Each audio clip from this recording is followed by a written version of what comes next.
we've been talking about it all week. Kids are getting ready to go back to school all across the region. Kingsport City Schools, you start up on Monday.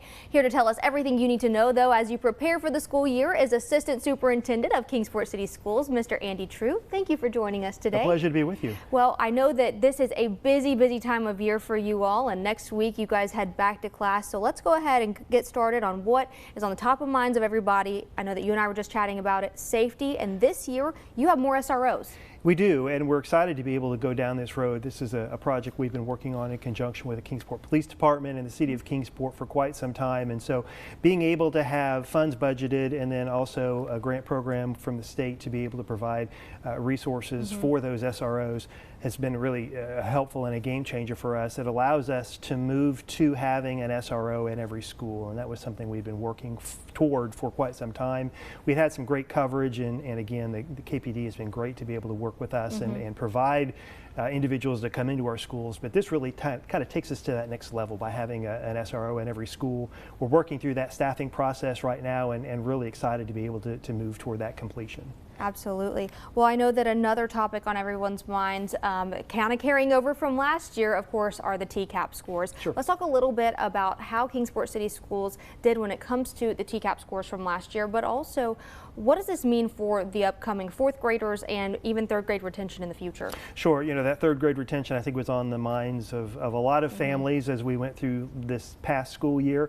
Certainly we take the results from the TCAP and look at them not only collectively to see kind of where we are with things, but also really to drill down and look at, you know, how are individual subgroups doing, how are individual grade levels. That allows us really to take a proactive approach to those scores, which often are seen as more reactive, and it allows us to look at where we are, where can we make improvements. We really try to take the approach that we are on a continual improvement cycle. So it helps us to drill down a little bit deeper to know how are we doing in particular grade levels, particular subject areas. All of those TCAP results, again, for us, we look at an opportunity for improvement, but also those are individual children, those are students. So we want to make sure we're doing what we can to look at those results and to know that there's a face behind all of them. And it's really important for us to work on educating every child, getting everyone what they need. And those results really help us to do that.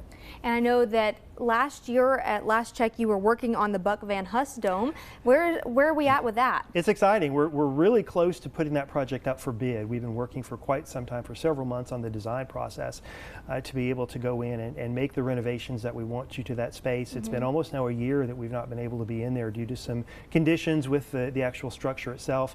So we're ready now to move to the next phase, which is to put that project out for bid. We'll do that actually this coming weekend.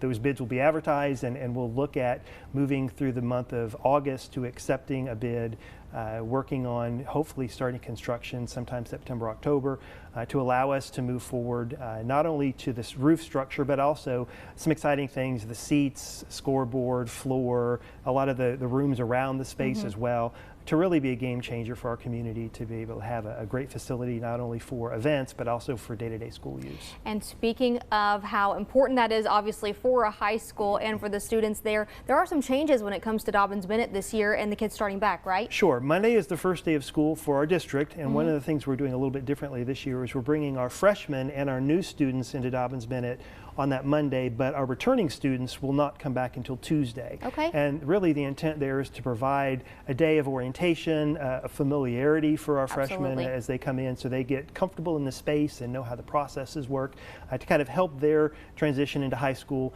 It's a stressful time for anyone, but certainly for freshmen as they come in, so a way that we can support them. Yes, well, that is definitely a big change, and what a great way to bring them in. Well, is there anything else that you want parents and families to know and students before you head back to class next week? I think it's an exciting time, I think, for everyone around the region. We start talking about coming back to school, but certainly in Kingsport, how can we partner with our families? How can we partner together, knowing that when we all are working together, that's when we provide the best opportunity for students to succeed. Absolutely. Well, again, happy first week of school. Thank you for coming back. And again, Kingsport City Schools, you go back to class this upcoming Monday, August the 7th. That will be a full day for you.